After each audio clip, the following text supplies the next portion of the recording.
has stopped. Please remain in the seats that you're in. Scott, if you would like to lead us off. Okay, just to kind of, the team's having a fabulous season. You're right in the thick of a promotion campaign. You've obviously done an awful lot right this season. Yeah, we're 16 unbeaten now. We need to keep that going. And defensively, we've been pretty remarkable. We've been very, very good on the defensive phase. That's not the way that I see us wanting to get promoted. In terms of the transfer window, Scott, is there anything that... There's not much at this present moment in time to really speak about or comment on. A January window is always pretty tough.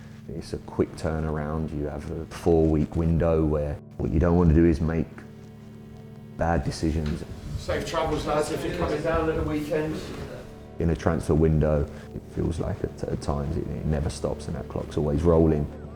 They're a little bit stressful because your eye as a coach gets taken away from what I really want to do, and what I really want to do is spend time with the group, spend time on the training field, and sometimes you're obviously stretched a little bit on the other side, which is important as well.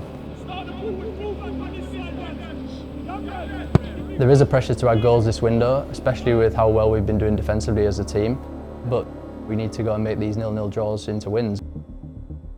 Just had a conversation with Marcus Edwards, his agent. He might be available this window. How's that come about? He's not getting enough minutes at Sporting and they want to move him potentially back to England to rediscover his form. Ideally, we're planning things well in advance of the January window, but we know that the dynamics of a window does change, especially in January. When these options come around, we act fast. Marcus' technical data last season far exceeds the league average. You do a job for us, definitely. We obviously look at the data from the previous season and also this season in terms of his physicality, where his running numbers are, where his technical level is, what's his goal threat, what's his XG, all the regular things you see nowadays on TV and punditry work. We can do that, but in a much deeper way. Missed quite a bit of football with injuries. In terms of his minutes this year, it's not been great. So it might take some getting to speed, but once he does, we know what kind of player he could be. Yeah, 100%. I think with a profile like this, if he was playing every week for Sporting, he's not an option for us. So we have to just make sure we get him the right programme when he comes in to get him back up to his peak match fitness in order to get back to his highest level. He's a top option for us at this stage, I think. Yeah, definitely.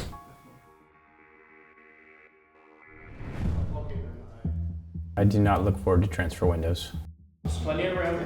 Especially a winter one where there is a lot of pressure, very little time, and too much expectation.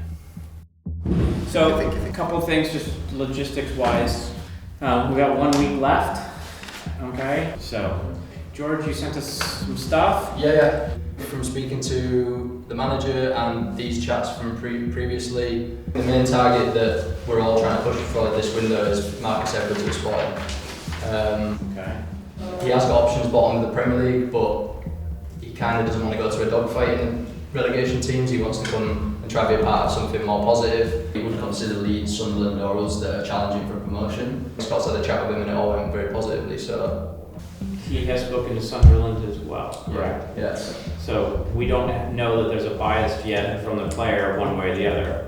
The fact that Scott worked with him at Spurs when he was a young boy could be a good thing for us. The issue is going to be his salary and Sporting, which just blows us out of the water completely. Yeah. And then that becomes how much we can do. As far as the scouting department is concerned, this is the top option for us to go in there if we can financially get to where we need to get to with Sporting. Let's see. Hugo, how are you? I've got your counter proposal for Marcus. The best we're going to get to is half of what you're seeking. We openly admit that there are clubs in the Championship who will pay more than we will pay. No, I appreciate where you are on it as well. We might miss out on a player because it's money motivated, and if they're money motivated, then it's down to them. I'm aware of the other Championship club who want the player. The player wants to play for Scott. Scott wants the player, and I think that he will develop and benefit more for your club than he will if he goes to the other Championship club.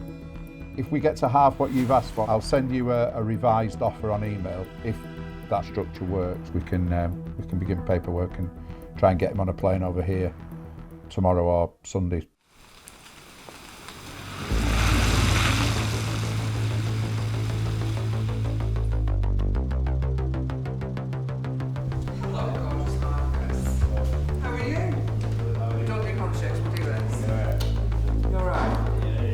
are other clubs who've since commented to me that, you know, that I'm not welcome, jokingly not welcome at their club because we nicked their player.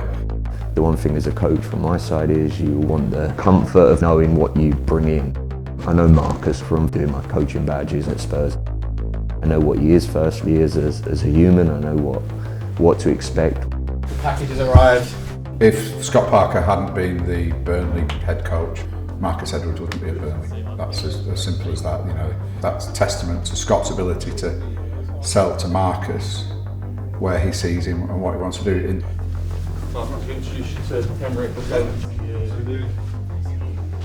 When the player comes in, all the recruitment department, we treat him like a son or daughter. You want to see him do well, but you understand that it might not happen immediately. And we knew this when we took the player on. It's partly the reason he was available to us, but the clock's ticking. You need to get the results you need to get through in competitions, to push for the automatic promotion, all these things. When you're on the bench watching a game, you're not just there to watch it, you watch how you can fit in, where you can exploit the defence.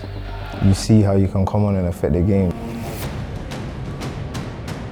As a team and defensive unit, we're so solid that gives us kind of freedom, and just the task is just to score really. So as soon as I saw it come inside, I was like, I've got to get myself in there.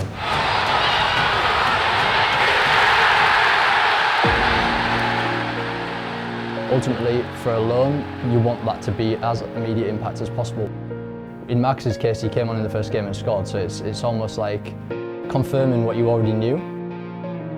We're on the final bit now really, there's 15 games. You know, there's that constant pressure from within myself and from all of us that we want to try and be successful, and hoping that at the end of this season, when it's all said and done and we have success, that's the time that you can then have relax in. But until then really it's just head down, just keep grinding it out, keep improving, and we'll worry about the rest at the end of it.